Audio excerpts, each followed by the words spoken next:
Hey, this is Dr. Brian Atkins with the Adkins Academy. Wanted to take an opportunity to talk a little bit more about the importance of the TEAS and HESI English section. And not just the section, but really TEAS and HESI English in general. How mastering English can be very, very, very pivotal to you scoring well and doing well, not just in the English section, but really in all of the sections. Okay. And so just to understand, right, obviously the test is written in English. We all know that, right? However, when it comes to, and I think a lot of you who have taken the test and certainly have not done well with the test can certainly attest that it's not because you don't know the material as much as it's in the way that they write the questions, in the way that they're asking the questions, in the way that they word the questions, right?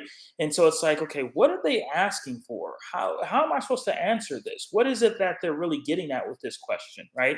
So if you are in the math section, or you're in the science section or even reading section for that matter, and you're like, well, what are they even asking me? What are they even asking me here? That's not a science issue. That's an English issue, right? And so if you're like, I don't even know what where to start with this math question, right? I don't even know what they're asking me for. How do I even know how to set this up? A lot of times that's not a math issue. That's definitely not a numbers issue, right? If they ask you what's 36 times 27, you could do that, right? 36 times 27, right? But when they're asking you these more complex and complicated questions, right? Then you need to make sure that you are understanding what is the subject, what is the verb, what is the independent clause here, what is the main clause, what exactly are they asking me about, and what are they asking me for? And so that does require a really, really great mastery of English. And so if you really want to get that and really have that, definitely chime into our English class. And so certainly look to join our T's and HESI prep course in the English class where we dissect the questions, really work through just taking the sentence, taking the question, really tearing it apart and understanding the different components. And so definitely chime in for for that. So give me a call if you want any information about that. Okay, but with that, it's really, really important to understand that English is not only important right now for the for the English section of the TEAS or the HESI exam for your entrance exam in order to get into nursing school, but it's really important once you do get into nursing school, once you do get into the hospital, because your SOAP notes, your progress notes, your orders, right, your discharge orders, all of these things are obviously written not only in English, right? But in addition to that, it needs to be verbalized, right? And grammatically correct English, but also written in grammatically correct English. So you have to recognize that these are legal documents. When you write this SOAP note, you write this order. These are legal documents that can go before a judge, before an attorney, and attorneys, they know English very well, so they're going to fine tooth comb through this. They're going to be sifting through it with a fine tooth comb, looking for errors, looking for these types of things. So it's very, very important that you really master English, not just now as you're preparing for the TSS and preparing to get into nursing school, but certainly, when you get into nursing school and even beyond. Okay, very, very, very important. So important that is one of the main reasons why they actually changed the T6 exam, I'm sorry, to the T7 exam, right? And so, what's one of the main changes that they've made to the T7 exam relative to the T6 exam? They actually added 9 questions to the English section. So when we went from the T6 to the T7, they added 9 questions to the English section. They kept the same number of questions, so 170 questions for the entire exam, but they went from 24 English questions to 33 English questions, right? So just so you understand the perspective here, they only increased the math section by 2 questions. They actually decreased the reading questions and decreased the science questions. So the number of science questions, the number of reading questions, they decreased. Mainly in the reading sections where they have the majority of the decrease, but certainly a small decrease in the science questions. Okay. And so with that, the major emphasis and the major change that they made to the T7 exam is actually the English. Okay, so you really, really, really have to get to the point where you've mastered English.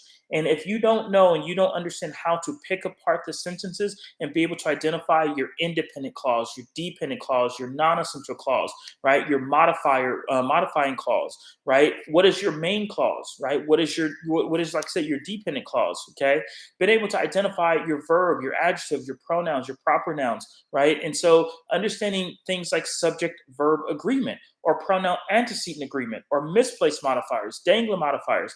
These are the things that they're asking you and want you to identify. And so it's really, really tricky if you don't know these terms and don't know what they are. So I point these terms out to you and I actually show you exactly what these terms are during our class. And so we go through and we dissect sentences down, not just during the English class, but also we do it during the math class or during the reading class or the science class.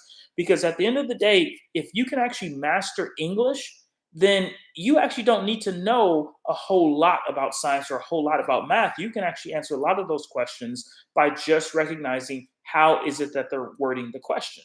Okay. And so if you become a master at really dissecting the sentences and understanding how to really get to what they're asking you for, i.e., English, you can actually do very, very, very well with the TEAS test. Okay, but also the HESI. Now the HESI does break it up a little bit more into kind of grammar versus vocabulary, maybe writing structure and sentence structure. And the HESI, I should say, does that, and kind of you get these multiple sections. But with the TEAS test, they it is more integrated, right? And so you have multiple different components within that one question. Okay, and so like I said, with my course, I actually prepare you for both, right? But it's very important that you are able to literally like cross your T's and dot your I's, right?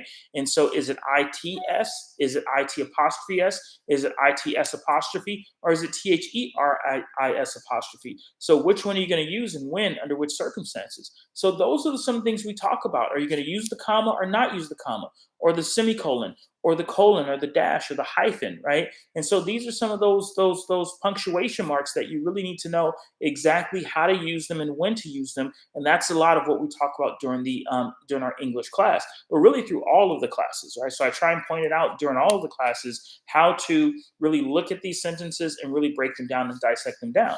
And that's going to, like I said, be important for the reading section, but also for the math section and the science section as well. Okay, and so by getting a really firm understanding of how sentences are created and structured, especially for objective standardized exams, right, will help you to really catapult your score and your ability to score into the 80s and 90s, right? So my goal, which should be your goal as well, and I know it's your goal, to get into the 80s and 90s. And so if you're looking for that opportunity to really get into the 80s and 90s, I can help you to do that. Okay, and so with that, we want to make sure that you do understand how important the English section and the English questions are, but not only that, how important it is to really master English throughout the entire exam. Okay, and so I can, some my students can attest to it, right? Actually, during the English class, I sometimes put up science class questions or math questions, right?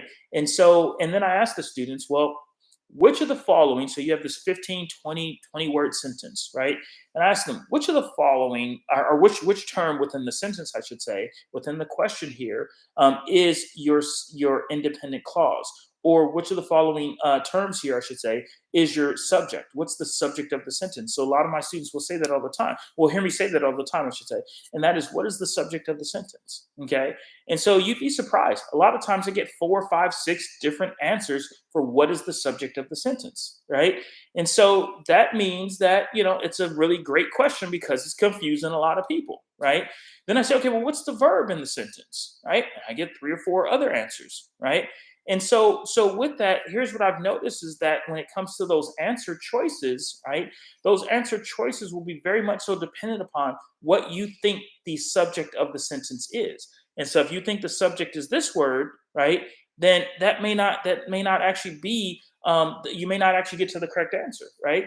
And so if you're looking for the subject, you have to make sure that you look at the verb. And so the verb is the action word, whereas the subject is the person, place, or thing that is performing the action, right? And so when you start doing that, then you can actually start getting down to what we call, and what I like to call, your simple sentence. And so your simple sentence allows you to say, Jane said this, or Jane did this, right? Or Jane will do this, right? And so with that, you're not really all over the place with a whole bunch of other things, right? And so we talk about how to really get rid of what we call the prepositional phrases. And so prepositional phrases are these terms within the sentence that add additional context, but do not, and so this is a big thing, do not contain the subject of the sentence. And so you'll have the opportunity with my course, for us to go over and go through different sentences, and I'll show you how to identify these prepositional phrases and get rid of them, the non-essential clauses, and get rid of them, right? And so if we said, for example, I'll give you an example here. So if we said, so if we, well, let's do an example here, right? So in terms of a modifier, but an independent clause, with some prepositional phrases in there, right? So this is one of the questions from from our course, actually, right? And so if I said, when Sean was younger, camping in the great outdoors, with his friends from the cross country team, right, was a phenomenal experience, right? Or if I said, when Sean was younger, playing video games in the basement of our home with his friends during the summertime was a great experience, then in that case, what is the subject of the sentence? And so a lot of people will say Sean, a lot of people will say friends, a lot of people will say video games, a lot of people will say a whole bunch of different things, right? And we say, okay, well, what is the verb in the sentence, right? And so again, when Sean was younger, playing video games with his friends in the basement of our home during the summertime was a great experience, right? And so what is the subject of the sentence there? What is the verb? And so let's break that down to understand the simple sentence, right? And so what is the simple sentence there? Well, you get to the simple sentence, right, of when Sean was younger, camping, playing video games with his friends, right, in the basement of our home during the summertime was a great experience, right? How do we get to the simple sentence there? We have to get rid of what we call the prepositional phrases. And so prepositional phrases are terms that add additional context to the sentence without containing the subject of the sentence. So they do not contain the subject of the sentence. And so, for example, on the table, right? At the bank, right? In the street, right? On the counter, right? Those are all prepositional phrases. And so with that, if we said, okay, well, let's get rid of our prepositional phrases in this example question that I'm giving you here, then what prepositional phrases can we get rid of? Well, we can get rid of things like in the basement, right? That's a prepositional phrase. Basement is not the subject of the sentence, right? With his friends, not the subject. So friends is not the subject of the sentence, right? And so with that, other things like so when Sean was younger would actually be a modifying clause that modifies the subject of the sentence. Again, I know this is a lot, but if you really want to see it, you want to see it diagrammed out, definitely join our course. Okay. But when Sean was younger is actually what we call a modifier. So it's a modifying clause that's modifying the subject of the sentence. I'll give you what that is in a second here. Okay. But when Sean was younger, playing video games, right, with his friends in the basement of our home was a great experience for him, right? And so in the basement of our home, prepositional phrase, right? With his friends, prepositional phrase. When Sean was younger, prepositional phrase. And so what does that really leave us with? Well, playing video games, right, was a great experience, right? And so what was he playing? Video games. We can get rid of that too, right? And so playing is the subject of the sentence. And we're not talking about playing as in the verb, as in the action. We're talking about playing as in that's what that's called. It's called singing. That's called racing. That's called golfing. That's called boating. Well, in this case, it's called playing. So that particular activity, the noun, the person, place, or thing, is called playing, right? That's what that is called. And so since that's what that's called, right, then we're not using it as a verb, but instead we're using it as a noun, right? And that noun, right, the person, place, or thing, will be the subject of the sentence. So the subject of the sentence is always a noun. Okay. And so with that, you have to identify that subject of the sentence to be able to answer the question correctly. Right. And so they'll ask you, what's the subject of the sentence? It's not Sean. It's not friends. Right. It's not basement of our home. Right. It's actually playing. Right. And so these are the kind of ways that they set up the questions, right? To make it very confusing for you. And so with that, you have to understand exactly how to dissect these things down to be able to get to your simple sentence. And so the simple sentence being that, playing was fun. Right, so playing was fun, right, and so in the basement of our home with his friends from the cross country team, right, at the table, right, in the water, at the pool, right, standing on the on the bank of the river. All of those are prepositional phrases, and so we have to make sure that we understand exactly how to get down to our simple sentence, right, and not just again for questions in the English section, but this is equally important for questions in the math section, in the science section, or the reading section. And so Rita will tell you she's been in several of our classes and she's commenting. You can see her comments below, but certainly she will tell you how powerful of a technique this is to be able to dissect down and break down a lot of the different sentences, not just in, like I said, the reading section or the English section, but also the math section and the science section as well. And so I can tell you, right, there is a strategy to this. And so if you want to do well with the TEAS or the HESI exam, you have to master English. The better you master English and how to tackle these questions, the better you will do when it comes to the test.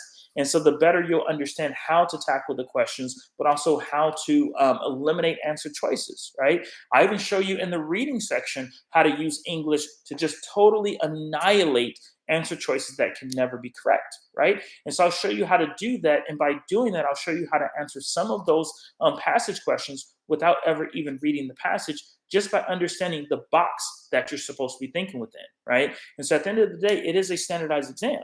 And so given that it's a standardized exam, it must be objective, which is factual, right? Scientific, logical, not subjective, which is just your feelings or whatever you think or whatever your opinion is, right? And so with that, they can't ask you for your opinion. They can only ask you for the facts, right? And so when it comes to the reading section, for example, how is it that you study? How is it that you prepare for the reading section? Well, you can't. There's no studying for the reading section. It's really about understanding the box. And so operating within the box. And so in order for you to operate within that box, you have to master English. That's one of the reasons why they put more English questions on the T7 exam. Right. And so again, this is not about getting you into nursing school or into radiology tech or medical assisting for that matter. Right. This is more so about weeding you out of the applicant pool. A lot of these schools are getting 500 to 1,000 applicants. Right. Every every single year, excuse me, every single year these schools are getting lots and lots of applicants. And I can tell you right now, with everything happening in the world, seriously, everything happening with just what's going on. Not and I'm not sure how in tune everyone is to what's going on in the world right now. But we're not just talking Ukraine and in the war in Russia, right? We're not just talking violence here, violence there, right? We're talking real threats to jobs, right? And so with that, when we talk about Chat GPT 3 and 4, actually now it's 4, Chat GPT 4, right? We talk about AI, we talk about robotics, right? A lot of these things are starting to replace not just the blue collar jobs, but now the white collar jobs as well. So I don't know how much you're following this, but they have broadcasters, right? Artificial intelligent broadcasters who can broadcast the news, right? They have robots that have AI technology that can that can represent you in court. So robotic lawyers, okay? They have a robotic and artificial intelligence, basically machinery that can write code, that can build your website, that can do the marketing for you, right? That can drive cars right now, right? And so, with that, what do you think is going to happen in the next 5 or 10 years as a lot of these things start to come on board? Well, what's going to happen is people are going to lose their job, and they're going to be looking for stability. Where do you have the most stability? Where's the majority of the stability within the economy with regards to a job? It's going to be healthcare, right? Healthcare, in particular, nursing, right? And so if you haven't gotten on that bandwagon yet, you should definitely get on the bandwagon, right? And so I know some of you have, and obviously that's why you're watching this. And so congrats to you there. I would say if you are debating or kind of maybe vacillating on this, or again, there's an English word, right? And so you're vacillating, going back and forth, kind of wavering on your decision about whether or not to take the step to get into nursing school and, go, and pursue nursing, please, please, let me implore you, please do not wait. This is not the time to wait. You don't have time. Okay. And so you want to make sure that you start preparing with the prerequisites. So general chemistry, general biology, anatomy and physiology, college English, college math, right? Some schools want statistics or um, microbiology, for example. But let's say, you figure out what the school wants. And so you should be applying to multiple different schools, not just one school. Okay. And so with that, you want to make sure that you get a sense of what are they looking for? What are those prerequisites that they're looking for? And then also, let's help to get your T score into the 80s and 90s. And one of the best ways that you can do that is by doing well with the English, right? And understanding and really mastering English. Okay. And so that's what we're talking about today. Okay. And so I can tell you that the competition to get into nursing school is only going to increase as more and more people lose their job. So nursing is a very, very, very lucrative, but also stable, very rewarding, right? Field to be in. And so I get phone calls all the time from people who are looking to get past the TEAS test, get past the HESI exam so they can get into nursing school. And it's not just CNAs, it's not just LPNs anymore, right? It's computer scientists, it's engineers, right? It's people with master's degrees, right? I had someone call me with a doctorate degree in divinity, looking to get into get into nursing school, right? And so I'm telling you, the competition is about to get stiff, and I'm fair warning you now. This is the time to get past the TEAS or the HESI exam so you can get into nursing school, so you can become a registered nurse and start practicing. Get past this bottleneck right now, because that bottleneck is only going to get bigger, right? In terms of the funnel port portion of it, right? The top portion is only going to get bigger, right? As more people, and we're talking not just blue collar jobs, right? We're not just talking about the custodian or something like that, or the construction worker losing their job. Well, by the way, if you've heard of 3D printing, but 3D printing, right, is where they take the material and they can actually print, right, and 3D print things, right? You can 3D print, plastic devices or something like that, right? But I can tell you they're already doing it. Take a look. Don't take my word for it. Please look on YouTube. You guys on YouTube now? Take a look at YouTube, right? They are 3D printing houses, right? 3D printing houses, right? And so take a look. I actually did a blog about it as well. The 3D printing houses. What does that mean? Why is that important? Why are we talking about that here? Let me drive the point home. So on a normal house construction, you need plumbing, you need concrete, you need wood, you need framers, you need roofers, you need all these different people, right, to come in and do all of these different things, right? Well, fast forward to 2023, right?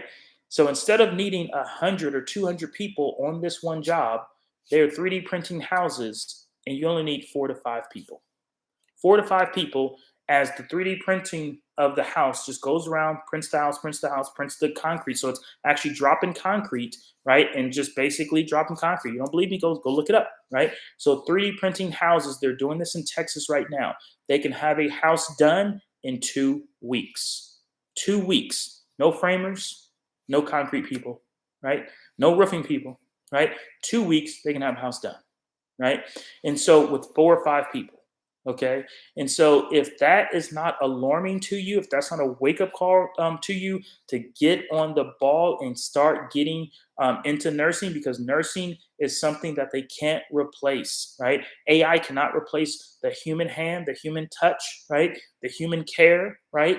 And so certainly AI can't replace those things. We're not going to have, we have, MRI machines, right? We have X-rays. We have, certainly there's some robotics that are happening even in surgery and all that kind of stuff, right? But there is no replacement, right, for nurses, right? You're not going to have robots walking around here doing the job that nurses do. I can absolutely guarantee you that. So if you are remotely interested in nursing, or you know that that's on your heart for you to go into nursing and you've really wanted to do it, but you haven't really taken that step, today and now is the time to take the step, right? This is an urgent call because what's coming down the pike in the next couple years here, it's going to get really interesting, but I can tell you it's going to get ugly, right? And so I would say make sure that you are preparing now and start with English, right? And so start with mastering English, mastering the concepts, right? I know you know how to speak English, but that's not what they're looking for on the test. They're looking for you to understand the grammatical, the kind of the grammatical functionality of the sentence, right? And so understanding the grammatical nature of the sentence. How is it supposed to? How is it to be written? Where are things supposed to be written? How are you supposed to write it? And so these are things that we talk about during my class. And so if you're looking for an opportunity to, if you're looking for an opportunity to really better understand how to master the concepts and how to really advance your career, understanding what I even help mentor you with all of my students, right? So if you're looking for that opportunity to really understand how to master the questions, how to really get through the application process, but also get help with the prerequisites, right? And get help with nursing school. Once you do get into nursing school, then I can definitely help you along the way. And so reach out to me. I'm Dr. Brian Adkins with the Adkins Academy. And so again, reach out to me 301-960-4950. Okay. And certainly feel free to DM me below if you have any questions or any comments. I'm happy to certainly take your questions, address your questions, do another video regarding your questions as well. Okay. But in addition to that, just a short plug here, but my goal is to help as many students get into nursing school, get into the healthcare professions so that you all can start being really rewarded and productive members within the hospital, within travel nursing gigs, right? Within nursing homes, right? The assisted living facility. I just did a podcast last Monday on this, right? So that is so healthcare or essentially assisted living care is a $336 billion industry. Okay. And so with that, by 2030, that is expected to almost double to 666 billion or something like that. And so if you have any interest in that, then let's definitely talk because I help nurses to help students, I should say, and aspiring nurses, I should say, get into nursing school, get your RN, and then start investing in assisted living facilities, right? Nursing care facilities, right? Adult care facilities, right? And so if you're looking for that opportunity to really own the real estate, but also own the business, that's a part of what I do as well. And so that's why I work with so many nurses all around the country to help you and partner with you to get into these types of deals. And so ultimately, the American dream is alive and well, and you want to make sure that you're taking full advantage of that, right? And so go and work, right? So get the education that you need, work, and then take that earned income and turn it into passive income. That's very, very important. And so let's again start with the basics. Let's start with English. Let's start with math, reading, science, right? And so let's start with really getting a firm understanding of the core concepts that we need to learn so that we can then do well on the TEAS test. We can get into nursing school, and then ultimately we can start working, practicing, making $100,000-$200,000 a year, if not more, and then get into passive income. So if you're looking for an opportunity to really sustain your life and sustain and build a great lifestyle, right, and an opportunity to really build generational wealth, start with English. Start with the TEAS test. Start with nursing school. Start with getting a great job. And start with investing. Okay, so that's the path. All right, and so if you want to talk more about that, don't hesitate to reach out to me. Okay, would love to talk to you more. 301-960-4950. And again, I'm Dr. Brian Adkins with the Adkins Academy. Hopefully you enjoyed this podcast. Definitely click the like button below. But in addition to that, please subscribe to the channel. We're looking for your insight. We're looking for your questions. We're looking for your feedback. So certainly provide some feedback in the comments. Definitely happy to address your questions, and certainly maybe even have you on for a discussion. And so I've had that in the past before as well, where I've had former students come on and let's have a discussion. All right. And so if you're looking for an opportunity to do that, definitely reach out to me. Again, Dr. Brian Adkins with the Adkins Academy, 301-960-4950. We'll see you on the next one. Thank you.